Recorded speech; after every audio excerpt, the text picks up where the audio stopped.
evening, and thank you for coming. Tonight's meeting is a special meeting, meeting with our attorneys to discuss legal options of development opportunities. We will have good and welfare, but it will be limited to approximately 15 minutes. If anyone is interested in addressing the council on any issue, I invite you to come up. Mr. Rose.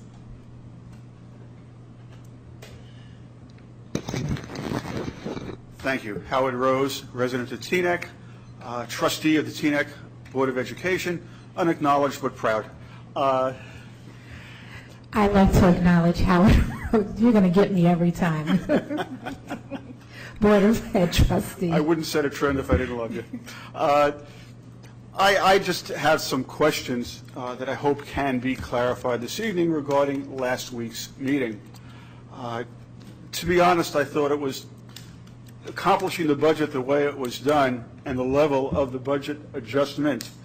I thought it was one small step for Teaneck and a smaller step for the township council. It could have been more. I would have hoped that it would have been more. It's a step in the right direction, but a baby step as far as I'm concerned. And I hope that regarding the budget issues, well, several things. The budget as to what it is now and how it happened last week, 2 weeks ago, I hope that you can clarify it for me. I'm of the opinion that when a council member wants to discuss other options regarding even in the middle of a vote or at the beginning or just before a vote, that I would rather err on the side of more discussion and communication rather than less, just to keep the air clear, to keep people informed, to make sure that whatever concerns, questions, ideas, or thoughts that any council member has really should be allowed to be expressed, and whatever flexibility is allowable within the nature of whatever the rules of order are, that it be extended. Also, regarding the budget, I'm hopeful that now that 2014, to whatever satisfaction of different people, is a fact, that we start to consider 2015. I would love to see council start setting dates of, boy, we'll start to get our ducks in order in September, October, and in October, November, we'll start making presentations, and in December, we'll get as far as is possible and as close as is possible, pending final figures for whatever accounts are still open, regardless of what they are. We can always get ballpark. And if it's ballpark that's wider than we would like, well, we narrow it as much as possible. And the closer you are, the more informed you are, the better enabled you are for consideration of where you're going. I have a feeling that New Jersey state statute does not limit nor negate the ability of a council to actually hand in a budget on time, or perhaps even well before it's due. Wouldn't that be a wonderful goal to try and achieve? I also had, in terms of, I don't know what you're operating under, Robert's Rules of Order or whatever, but when a budget, I understand you can't have two resolutions going in at the same time for a budget. And that makes sense. You can't have two occurrences at the one time. It's a clash. But I didn't understand why it was limited to make an amendment to a budget. I recollect from boards that I'm on where someone has something set forth, and then an amendment is requested and seconded, and then lo and behold, an amendment to the amendment is proposed and seconded, and that would have to be voted on first, and then the amendment to the proposal has to be voted on, and then the actual ordinance itself, I guess, would go. So I don't understand why that wasn't allowed 2 weeks ago. It seemed as if the statement made by council, and again, please, I'd like clarification, was, no, it ends here. You can only have one situation, one ordinance proposed, and that's it. As if it precluded more discussion, more possibilities, more potential for discussion. I hope to get answers on those. Thank you very much. Thank you, Mr. Rose. Would anyone else like to address the council? Good and welfare is now closed. This is your only opportunity to speak, and we will be retreating back to closed session. So again, good and welfare is now closed. I'm going to just take an attempt to address Mr. Rose's issues. As being a member of another governing body in town, you know how difficult it is.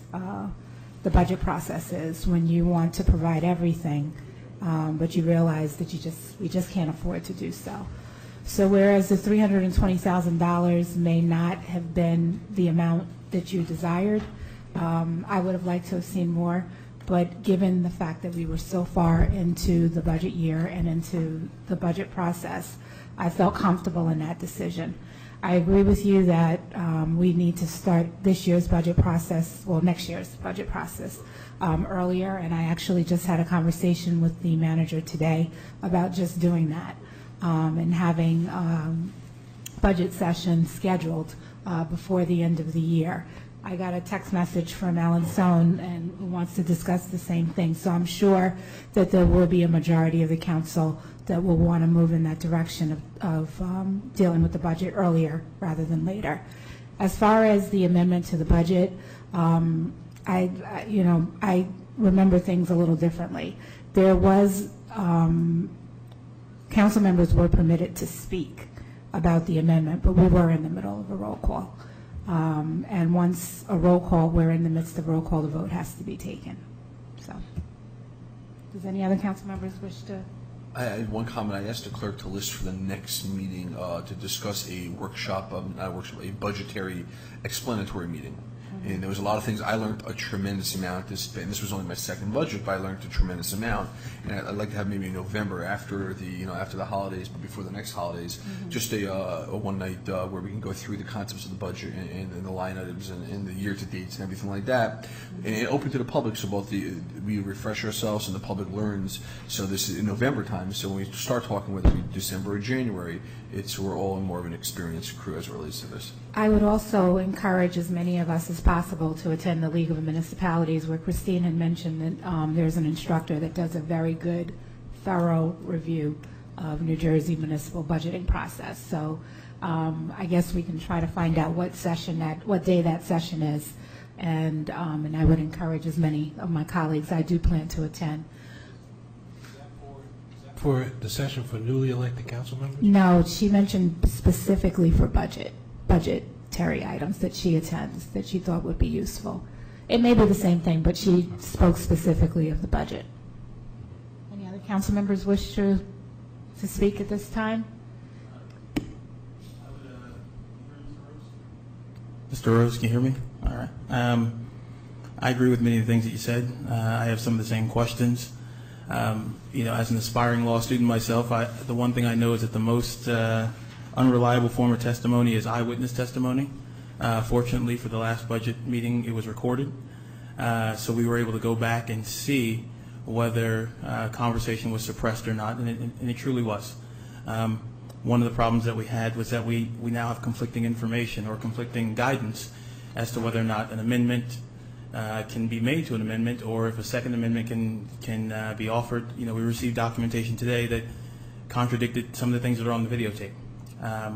So I'm one of those people that I have a lot of questions, right? I question whether or not the amendment that we put into place is sound, because the ordinances that are on the books right now from uncodified code say that anything that happens after 11 p.m. has to be voted on by the council if we're going to actually conduct business after 11 p.m. That's in our code, right? So for me to get an ordinance or an amendment in front of me at 11:15 p.m. and I don't have an opportunity to make, to consider it, to contemplate what is right or wrong, I think the whole process is something that we need to work on.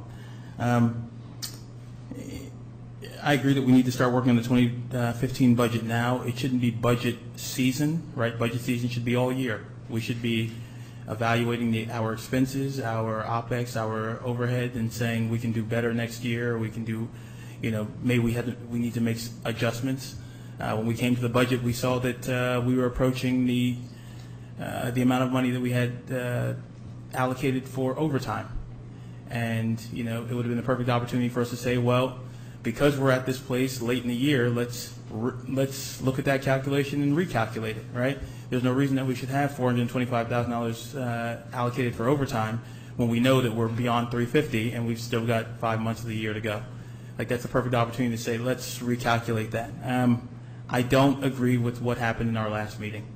I'm going to question it in this session. I'm going to question it in closed session, and I'm going to question it with some scholars who have degrees that are far beyond my own. But I don't agree that the process that we abided by was sound. And I think that it's to the detriment of the town and to the detriment of the residents if we are waiting until the wee hours of the evening, if not the morning, to make decisions that are going to impact the taxpayer. We found out later on, actually this week, that the taxpayer, despite cutting $320,000 from the budget, there is an increase in the amount that the taxpayer is going to pay on their taxes. We assumed it was $130 from the budget presentation at the beginning of the year. That was the increase in municipal taxes. We later find out it's $194.20. So I can't I really can't understand how we can cut $320,000 from a budget, not get any added details, and then we increase the burden of the taxpayer. Lastly, I will say that the first thing that you opened with is, I think, sage advice. If there are questions that need to be asked, we should err on the side of more discussion. Regardless of whether or not a single line item exceeded 10%, and we would have had to schedule another session to discuss it. We're here right now, right? This was a special meeting. We could have voted on that this evening if we couldn't have voted on it last evening. So I think it was haphazardly done. That's why I didn't vote for it. And I think that we will definitely do better moving forward. But I will continue to question what we did in the last session in an informal and in a formal process. Mr. Rupp, was there anything not sound about the way that the budget was adopted last time? I personally had listened to both the tapes of the 29th and the recording on the 12th to verify what was done. Based on listening to those recordings, the inquiry that was made about a further amendment was while the amendment was on the floor. The Rule 10, which governs the process by which motions can be made, does not provide for an amendment on an amendment. While this predates my involvement, I am advised that that was not an accident, that was in fact intended under that rule. Specifically, we did not adopt Robert's Rules of Order, which contains other provisions. Prior to that, there was a question as to whether or not the council could consider other line item amendments, and the answer to that was in the affirmative. Now, having said that, I will tell you that that's easier said than done, because there is a necessity of every amendment to be read in public. That is not a matter of being distributed. It's a matter of state statute requiring that an amendment be read in public. The amendment, in order to be read in public, has to be rather detailed. It has to list every change in every line item, and that is not something that is easily done. In fact, arguably, it's not possible to be done at a meeting, which is why our previous advice was that the council, to the extent it wished to consider any amendments, really needed to have those prepared in advance of that meeting, since it's just impossible to do it at that meeting. With that said, thank you, Mr. Rupp. The statement that we waited around to amend the budget or to make a motion to amend the budget at 11:15, as if we were sitting here twiddling our thumbs until 11:15. We were here listening to the public in a series of hearings during that time, and once those hearings was closed, the former mayor made a motion to move the meeting. Dr. Pruitt, and then we're going to adjourn. Yeah, there are a lot of things in the last year that we've done that we don't have to be particularly proud of, but we're done. And we're here tonight to solve one of the problems that was very, very obvious to us last year. We need additional revenue. And we came here tonight to meet with some consultants to talk about property and moving forward. And I think by 8:30 we ought to be out of this meeting and back down to that one. Councilman Song. As any member who lives in Teaneck, or any member of the public, or anyone who has watched a Looney Tunes cartoon, it's Wabbit season. There are Wabbits all over the place. Apparently, there are some times where it's not Wabbit season. It should always be budget season. We should always be looking at the budget. We had an opportunity on August 12th where members of the public got up and spoke at length. And immediately after they spoke, we ignored them. We did not respond to the issues that they raised. We did not respond to the issues that Mr. Rose made, or Dr. Rasheen, or any of the other members of the public made over those 3 hours. We went straight into a budget, into amending that budget. When the question was asked at that point in time, could we amend the budget? It wasn't, no, you have to wait until after that. The answer was a flat no. And I think that it was incredibly useful to have this opportunity to go through the budget.